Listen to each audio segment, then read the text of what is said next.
If you sew stretch fabric with a regular straight stitch, the seam will break when the fabric stretches. In this video, I'll explain how you can sew stretch fabric on your regular sewing machine without the seam breaking.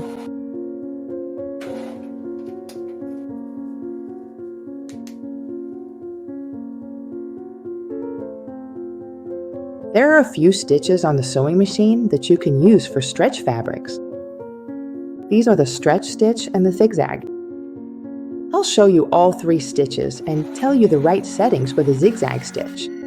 The stretch straight stitch, or the stretch stitch, looks like a straight stitch but is made up of tiny forward and backward stitches. This gives it a bit of stretch. The extra strong straight stitch, the triple stretch stitch, is also a straight stitch, just like the previous one. But this stitch is stronger than the regular stretch stitch. These stitches are very strong, but they also have a downside. Sewing goes more slowly, and if you make a mistake, these stitches are very difficult to unpick.